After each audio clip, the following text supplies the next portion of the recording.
J'ai pas de plan, tu sais, dans le fond, moi je veux que ça reste drôle, je veux que ça reste trippant, puis je veux juste pas comme étirer la sauce pour rien, puis je veux pas sentir que je le fais parce que je me sens obligé de le faire, mais tu sais, en ce moment, il y a des concepts qui marchent super bien, puis il y a des soirs où je me plante, mais tu sais, je pars en impro pendant 1 heure en personnage, fait que c'est un peu casse-gueule, tu sais.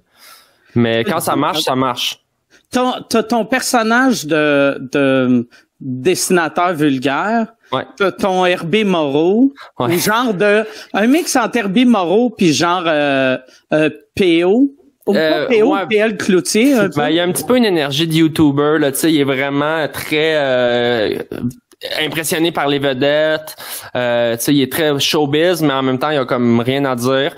D'ailleurs, Martin est venu du tapis rouge, ouais, la semaine passée. C'était quand même assez chaotique, mais Chris, honnêtement, le line-up de vedettes qu'il y avait sur ce show-là, tu pourrais même pas voir ça à la télé. Tu sais, ça serait pas payable, honnêtement. T'avais Martin, t'avais Marie-Pierre Morin, Julien Lacroix, Phil Roy, Pierre-Luc Funk, Catherine Brunet, Rachid, Chris, ça arrêtait plus. Il y avait du monde. Stéphane Rousseau, Pierre Hébert, Sam Breton qui sont passés. C'était absolument n'importe quoi, mais c'est cool parce que les gens y embarquent. Tu sais, moi, le concept de mes lives, c'est que je suis en ligne ouverte ou je suis en entrevue ou je prends des questions du monde. Fait que tu sais, tout seul, ça marche pas. Tu sais, fait que c'est cool, les gens embarquent. Ça, c'est le genre d'affaires que t'aimerais faire sur scène, genre de l'impro longue forme, de même? Je l'ai fait. Tu sais, moi, en impro, j'ai fait beaucoup d'affaires, mais je ne sais pas à quel point ça pourrait se transposer. Je le sais pas. En ce moment, les gens me demandent qu'est-ce que tu vas faire avec ça dans le futur. Chris, je sais pas. Là, je suis dedans en ce moment. Puis va falloir qu'à un moment donné, je prenne un break aussi d'Internet, là, puis que je vive je vive l'été. Mais pour l'instant, je sais pas.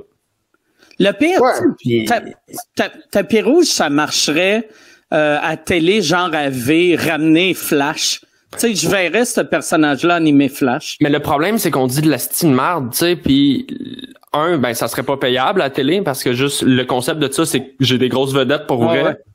Mais tu sais, Pierre Hébert, il a dit la semaine passée que le coronavirus, ça venait de Sam Breton qui avait fourré un chien. Tu sais, ça passe sur du live.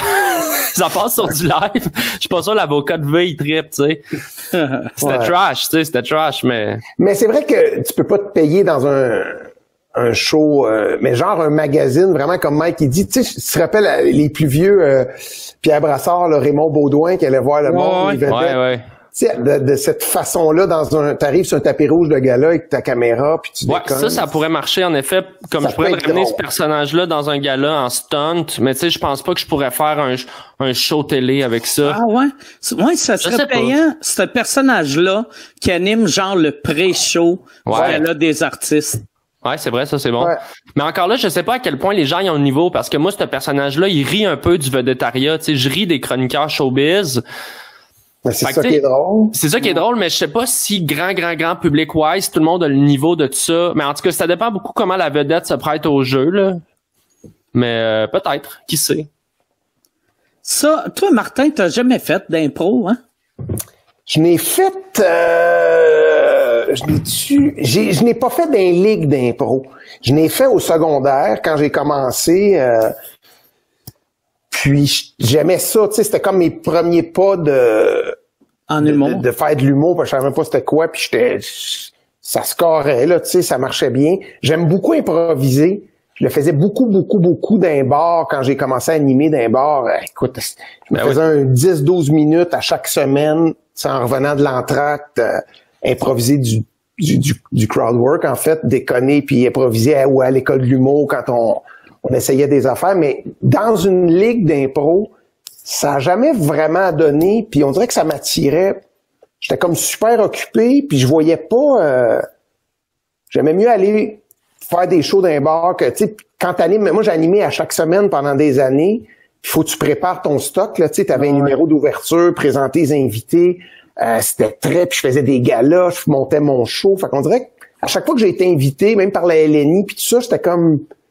Puis il y a quelque chose aussi qui me fout la chienne, là, tu sais, je voulais scorer, fait que je me sentais comme pas disposé, pas prêt, puis ça a jamais fait partie de mon environnement. Mes amis, moi, mais j'étais pas dans le milieu, tu sais, j'imagine Arnaud quand t'étais au cégep où il y avait du monde qui faisait de l'impro, tu sais, des Claude Legault à l'époque, courtement. Moi, Zéro. Moi, j'étais pas dans ce milieu-là du tout. Puis quand j'ai commencé, les premières personnes du milieu que j'ai connues, c'était les humoristes de l'école, Mike, les Chicken Swell, cette gang-là. Puis c'était pas, on faisait pas ça. On allait jouer dans un bar, puis... Mais tu sais, tu le disais animé à Saint-Laz dans ton cas, où tu sais, c'est de l'impro, puis tu sais, c'est là que tu réalises aussi, tu vas écrire, en tout cas moi quand j'animais, j'écrivais mettons 10 minutes de nouveaux stocks, que toute la semaine je travaillais ça, puis finalement tu t'improvises avec quelqu'un, t'improvises 2 gags, puis ça rentre plus fort que n'importe quoi dans la soirée. Ouais. C'est là que tu réalises la force de l'impro, tu sais. Mais tu peux pas t'asseoir là-dessus, mais... Non. Moi ça, avec le temps aussi, tu sais... souvent, les humoristes, à leur premier show, ils ont tout le temps un numéro, beaucoup d'impro, beaucoup de performances, tu sais. Moi, en tout cas, dans mon premier show, j'avais un numéro, là, je faisais monter quelqu'un sur scène, il faisait mon père, fallait qu'il me dise « je t'aime », puis il était pas capable de le faire parce qu'il se prenait tout le temps quelqu'un assez âgé, puis là, j'improvisais, puis c'était super important pour moi de montrer que j'étais bon en impro, puis j'étais vite, puis on dirait que rendu au deuxième show, c'était déjà... Il y a quelque chose, je trouve, d'encore plus impressionnant quand ton stock il est solide pendant 1 heure ou 1 heure et demie. Puis l'impro, ben, des fois, ça devient de l'impro écrite, là. Tu sais, tu vas voir 2 fois le show d'un humoriste qui improvise, puis tu fais, OK, ouais. Il change la nationalité du gars, mais c'est le même gag. Il y a quelque chose que je trouve de vraiment... Puis souvent, quand ça se met à pas lever l'impro, c'est plate en tabarnak. C'est top. Ça, c'est la pire affaire. Mais c'est comme les faux décrochages. Tu sais, aussi, à un moment donné, si tu fais un show 300 fois avec tes bits d'impro, ben, c'est plus de l'impro à la fin parce que t'as tous tes patterns, t'as tous tes canevas. Mais il y en a pour qui, je sais pas, moi, un bon number tight qui m'intéresse, ça m'impressionne plus que... Ouais. C'est sûr qu'humoriste, ben, t'as pas de 4e mur, tu parles au monde, fait c'est une belle qualité de t'entends de quoi pis tu punches, là.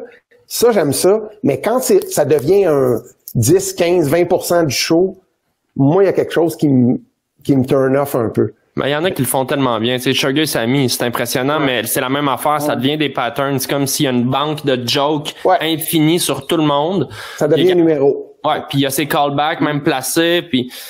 Mais ça fait partie de son truc. Je pense que l'attente est pas la même pour le public quand tu vas voir un show d'humour versus quand tu vas voir un match d'impro à la LNI. Tu t'assois pas avec la même attente. Puis c'est pour ça que tu sais un public d'impro est vraiment moins difficile. Puis quand il y a un moment magique en impro, c'est extraordinaire. Wow, mais ça se peut que t'aies 1 demi-heure avant ça que c'est plate. Ouais. Fait que tu sais, c'est pas un show d'humour, faut que t'aies C'est autre chose, c'est ça. Je me rappelle, Mike, à l'école... tu sais, on avait un prof d'impro, Daniel Leblanc, tu te rappelles de ça? Lui, je pense qu'il me disait tout le temps, va jouer dans les ligues, faut que tu fasses ça, mais j'aimais ça à l'école, m'amuser, mais j'ai jamais eu d'intérêt. Toi, as-tu déjà eu de l'intérêt pour... Non, ben, moi, j'ai été vraiment mauvais en impro. Je sais pas si tu te rappelles, à l'école, on avait fait une impro que j'arrivais, que c'était un vol de banque, puis là, je m'étais dit, OK, je vais dire ça, je vais faire ça. Puis là, j'ai fait un gag, j'ai eu un rire, puis après, j'ai juste regardé le monde, puis j'avais rien d'autre, tu sais. T'as figé. C'était trop, à l'époque, trop un gars de liner, fait que je pensais à un gag, je le disais, là, ça riait, là, j'étais comme, tu m'en allais. L'impro, tu sais, il y a un état de transe, moi, que je trouve en impro, que je retrouve même pas en stand-up dans mes meilleurs moments, où est-ce que t'es comme... dans ton personnage, t'es en communion avec ce qui se passe, puis t'es vraiment en réaction. C'est plus proche du théâtre ou du jeu, je pense. Puis tu sais, dans mes lives, des fois ça m'arrive 2 minutes sur 1 heure. Des fois j'y touche pas pantoute. Des fois je l'ai 5 minutes, puis c'est magique. Mais je trouve que ça créativement ça fait du bien. Après ça, je pense que ce qui fonctionne aussi en impro, c'est vraiment le petit côté pour le public de j'ai assisté à quelque chose d'éphémère.